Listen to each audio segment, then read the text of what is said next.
Hello mga trip, what's up, welcome back to my channel. Nako, pil na ang Christmas dito. Alam niyo po kung saan ito? Yes, nandito po tayo sa SM Mega Mall, dito sa harapan, sa entrance ng mall, kung saan pil mo na at talagang hindi sila pahuhuli na pagdating sa mga Christmas setup decors, talagang ibibigay nila para sa mga Pilipino. Thank you SM. Talagang kung mapapadaan ka dito along EDSA, talagang takaw pansin itong naglalaki ang mga Christmas ball. Anyway mga katrip, ipapasyal ko kayo kung anong meron dito sa Mega Mall sa kanilang Christmas display ngayong Christmas 2023. So let's get it on. Pasyalan natin to at papakita ko sa inyo kung anong mga paandar ng mall na to. Pero kung bago ko pa lang sa channel ko, so please mag-subscribe ko na. I-click ko yung bell na yan para ma-notify ka ni YouTube sa mga latest video vlog na pinopost ko. Paki-like, share, comment lang ang vlog na to and do not skip ads. So, let's get it on mga katrip. Ipapasyal ko kayo ngayon dito sa SM Mega Mall. Let's go!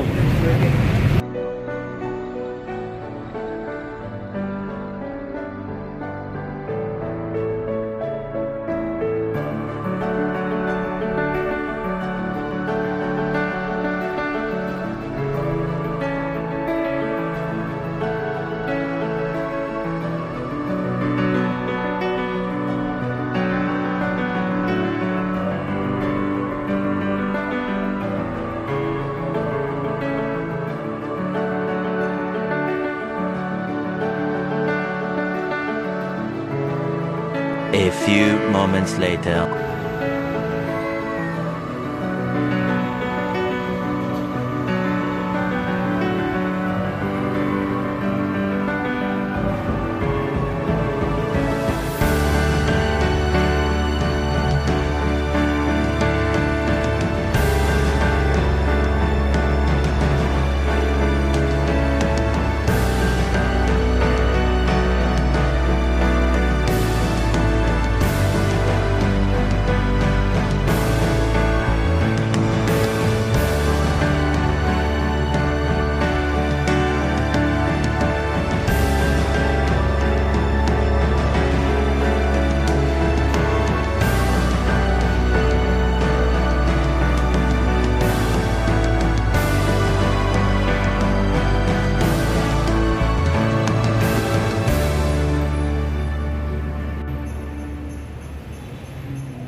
Mga katrip, dito sa area na to, sa atrium site, dito na naka-display yung Christmas tree. So far sa ngayon wala pang Christmas tree na naka-display, yung giant Christmas tree.